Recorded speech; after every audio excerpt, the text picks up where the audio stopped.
Quand j'étais petit, il y avait plein de trucs qui me passionnaient. Les pubs, les jeux vidéo et les dinosaures. Comme beaucoup de gamins des années 90, cette dernière passion a été provoquée par le film Jurassic Park, notamment par le fameux T-Rex, à un point où je voulais devenir paléontologue. Aujourd'hui, j'ai bien grandi, et la licence Jurassic Park aussi. Après 7 longs métrages et un sacré paquet de thunes accumulées, cette saga a tout de même fait un paquet de films à la qualité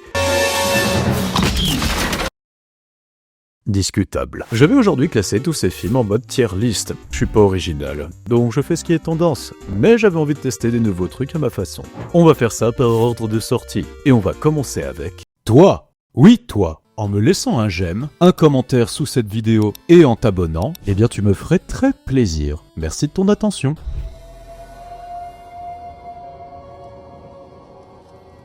Jurassic Park, le premier de la saga sorti en 1993. Bon, j'ai pas grand chose à dire sur ce film, c'est un classique, un chef-d'œuvre. Les personnages sont mémorables, les effets spéciaux ont vieilli comme du bon petit vin, et l'atmosphère du film est très prenante. Il y a des scènes que j'ai kiffées qui sont devenues cultes, comme la scène du T-Rex dans le paddock, la scène des raptors dans la cuisine, il y a des ordres! Ou encore la scène du déjeuner où nos personnages débattent de la légitimité de l'espèce humaine de ramener les dinos à la vie. Évidemment, je ne regardais jamais cette scène quand j'étais petit, j'étais là pour les dinosaures. Mais en tant qu'adulte, c'est rafraîchissant de tomber sur ce genre de moment où nos personnages se posent tout de même des questions intéressantes sur leurs actions et l'impact que ça pourrait avoir. Et même s'il y a des scènes que je ne comprends vraiment pas... Les dinosaures mangent l'homme, la femme hérite de la terre. Va bouffer des bites, Monique. Je ne vais pas tourner en rond. Ce film est génial, c'est tir légendaire pour moi. Après tout, il n'y en a qu'un seul.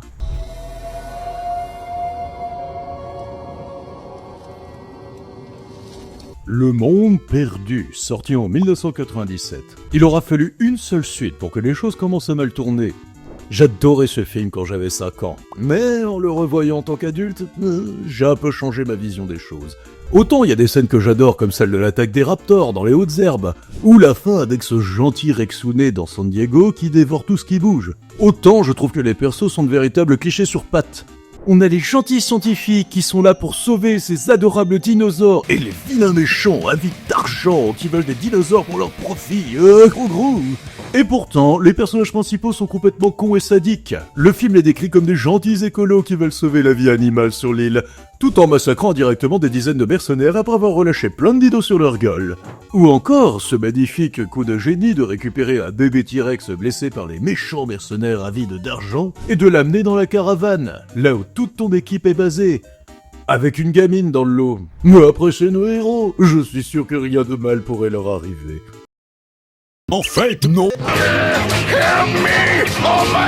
Je peux pas citer tous les trucs qui m'ont fait tilter dans ce film. C'est une véritable avalanche de décisions à la con ou de moments débiles. Maintenant, le film tient quand même la route. Il y a des bonnes idées de mise en scène. Il y a quelquefois une atmosphère prenante qui fout quand même la flip. J'adore aussi le personnage de Roland qui vit une évolution dans son personnage. Le mec au début est juste un méchant random avec comme objectif principal de capturer un T-Rex mâle, mais commence à ressentir des remords quand il voit que son but a coûté la vie de plusieurs de ses hommes. Puis le Monde Perdu a une place spéciale dans mon cœur. C'était mon premier Jurassic Park que j'ai eu en VHS. Mais... je suis vieux. Dans l'ensemble, le film est pas mauvais, mais pas au même niveau que l'original. Ça reste quand même un film sympatoche à mater un soir où tu ne sais pas quoi faire. Je le place dans la catégorie... Correct.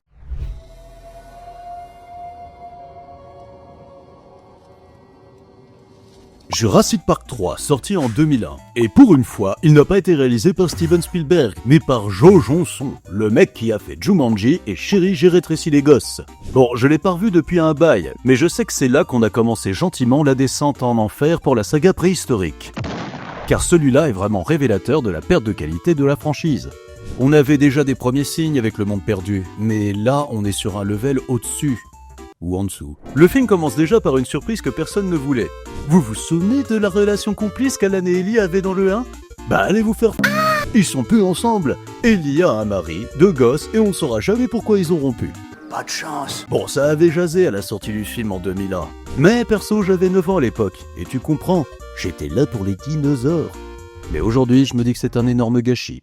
Bref, le film dans l'ensemble n'est pas une vraie suite au Monde Perdu. Tu sens que les ambitions ont été revues à la baisse et que le but est juste de faire un film en mode survival aventure avec des dinosaures à l'appel, histoire d'aller vendre des jouets au petit Dylan. Les personnages sont transparents, l'histoire tient sur un post-it, et les dinosaures en CGI sont moins bien faits que dans les 2 premiers films. Nous allons retrouver d'ailleurs 2 problèmes qui vont devenir récurrents dans la franchise, et qui selon moi seront responsables de la perte en qualité des prochains films. Le premier, c'est l'humanisation des dinosaures. Là où les 2 premiers films se contentaient de décrire les dinos comme de simples animaux, ce film va lancer cette mode à la con de donner une personnalité à nos chères petites babettes préhistoriques. Résultat, on se retrouve avec des comportements complètement abracadabrantesques, comme une négociation d'otages avec des raptors, ou alors un spinosaure qui troll nos héros avec une sonnerie de téléphone.